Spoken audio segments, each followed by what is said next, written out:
poor result. Hassam, speak to me about that battle of mid. That was probably one of the worst games of football I've seen this whole year.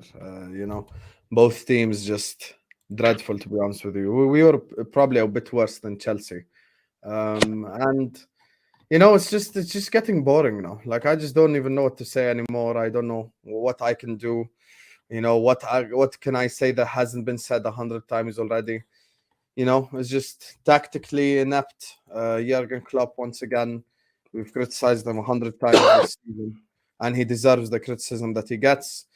And the rest of the players, the only two players that once again deserve credit, yet in another week, is Allison and Thiago, and the rest just crap.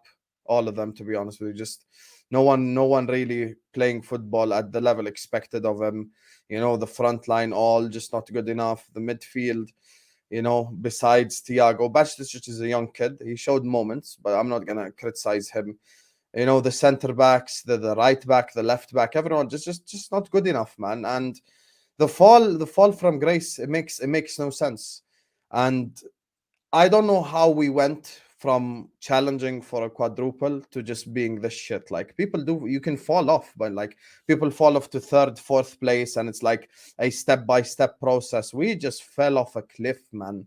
And Jurgen Klopp has to be held accountable. Full stop. He's the manager. He's the person responsible.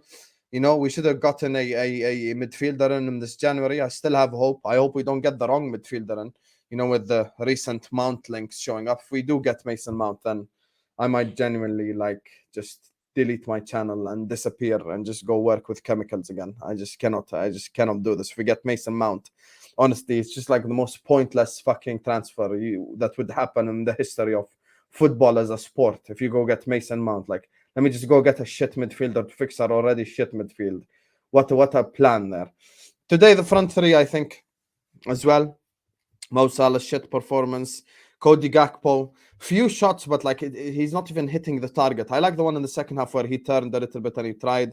Darwin Núñez was a spark when he came on. I do not understand why Darwin Núñez was played on the left and Gakpo down in the middle. It would make more sense that the opposite happened, which is Núñez down the middle and Gakpo on the left. That for me made no sense. Taking Naby Keita off as well made no sense to me. Bringing Harvey Elliott back into midfield made no sense. The three substitutions, that might be, no exaggeration, the worst triple sub in the history of Premier League football. Dumb, dumber, and dumbest, right there. Fabinho, Henderson, and Curtis Jones.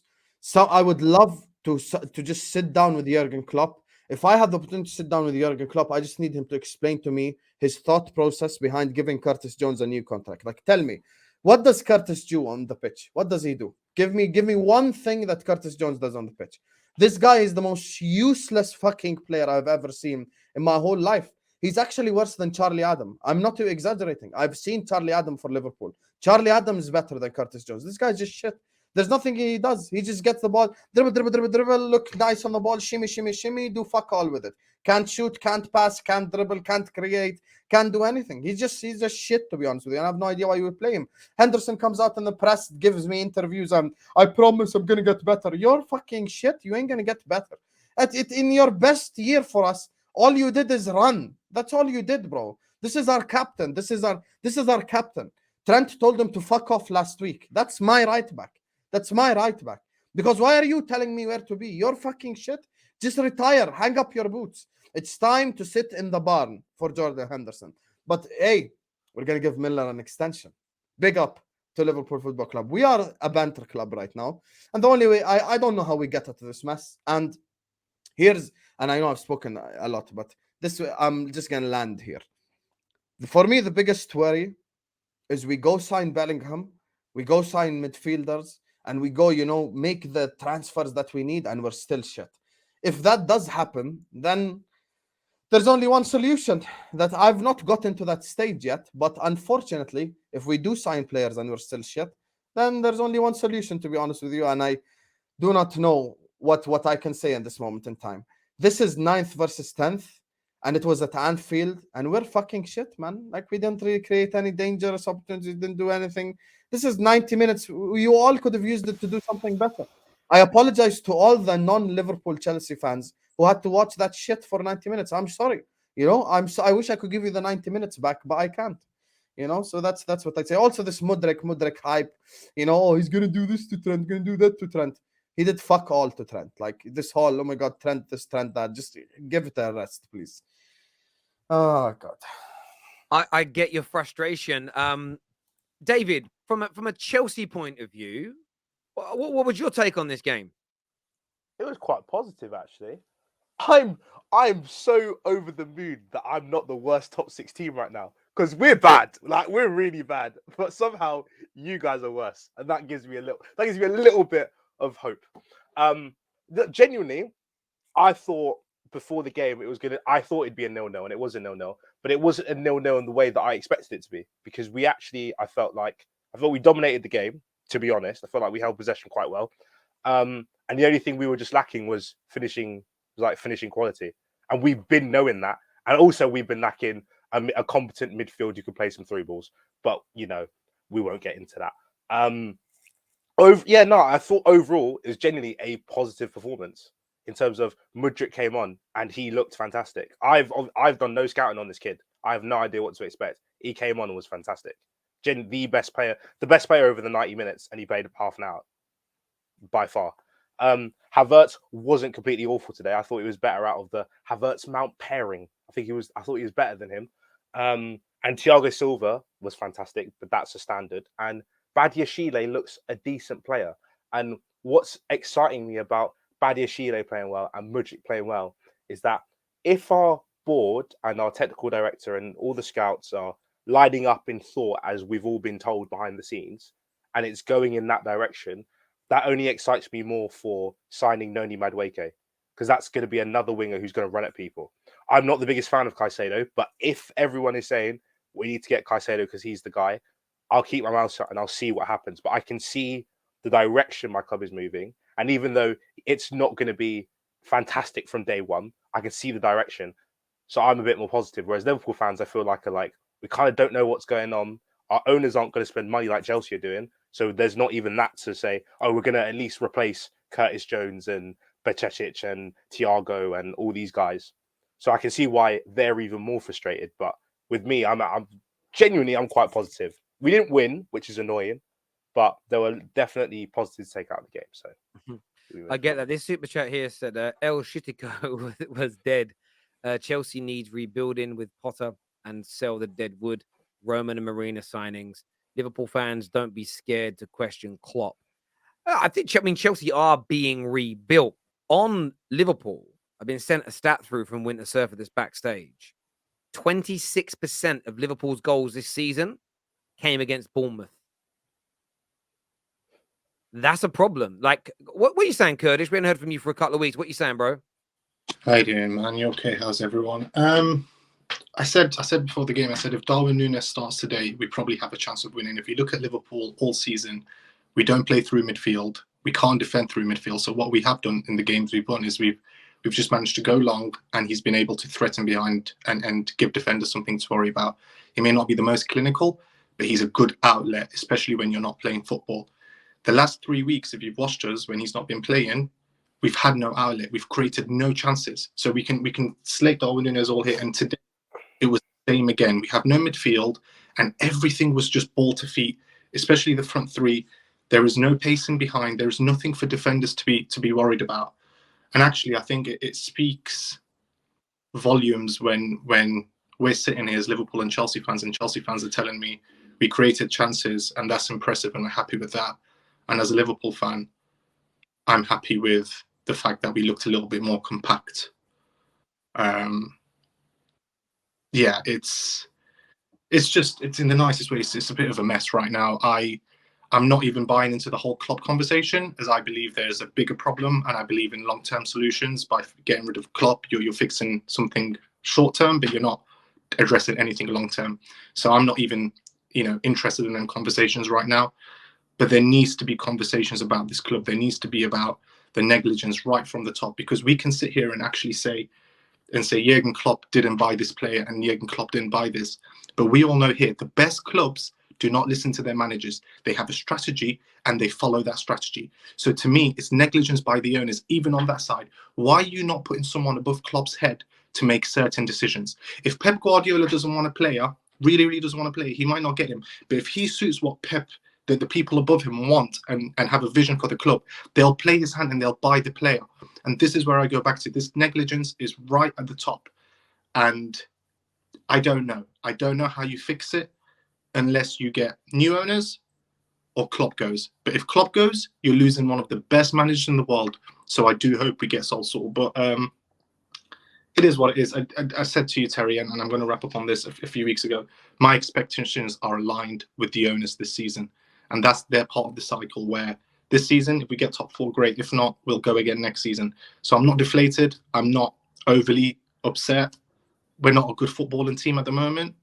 There's multiple reasons for it, but what can you do? You just have to hide your face like I'm doing, you know? No, listen, I get you on that, mate. I think it must be a tough time right now. And I know how you feel. I felt like this pretty much for the past 10 years. So, like, I totally get how you're feeling when your team plays like this. But equally, like, that's how I know how bad you are, because this isn't a case of, you're just going to click back into gear next week. A few of your players could. Like, Mo Salah could get back to his goal-scoring ways. But there's so many average footballers now in your team. And I see the way I saw Liverpool fans start talking about, and I'm going to butcher his name again, the DM today. By Cecic. By Cecic. The way I saw them like, whoa, look what we've unearthed. I'm like, oh, no, you're doing it again. You're doing it again. Slow down. He was okay against Wolves. But if Wolves had finishers on the pitch, you didn't win that game. You weren't the better footballing team in that game. So saying he dominated the midfield, you dominate midfield when your team like performs the best in the game, generally speaking, in the game. I feel that's when you win the midfield battle. But when your team's being peppered and being overrun in midfield, I don't see how you can praise him. You've got so many average footballers there now. The investment has been poor in recent years. The signing of Gakpo seems strange because I keep hearing Liverpool fans go, when he's in his best position on the left, you'll see the best of him. You've got Diaz coming back. When's he playing? He's playing up front. In fact, you should have spent that money on a midfield player. That's what you need to go out there and do. Do you know what I mean? But it's crazy what's going on in Liverpool right now. When I talk about root cause, it's not just the finance side where these owners are to blame for. It's about the structure of the organisation. Who has signed off that Gakpo deal? Because if it's Jurgen Klopp, why is there not someone above him like there used to be in Michael Edwards, who's got a strong backbone to say, no, this is what the team needs. And this is what I'm talking about, negligence right from the top. It's not just the finances side. They have let the organisation rot because roles and responsibilities are diminished and they're not defined for each individual within that club. And that's the problem. That's the biggest problem you have. No, I totally get where you're coming from. Igal's here joining us now. What you saying, bro? I expected a 0-0. I'm not going to lie to you. I expected a draw, not a 0-0. I expected a goal-scoring draw. I didn't think both teams were gonna keep a clean sheet because let's be honest, Liverpool and Chelsea at this moment in time, David, I disagree with you. I wouldn't say Liverpool are worse than you. I would say both of you are unreliable. You can't trust your teams to defend certain games. You can't trust your teams to attack certain games. And in this game, you couldn't do either at times.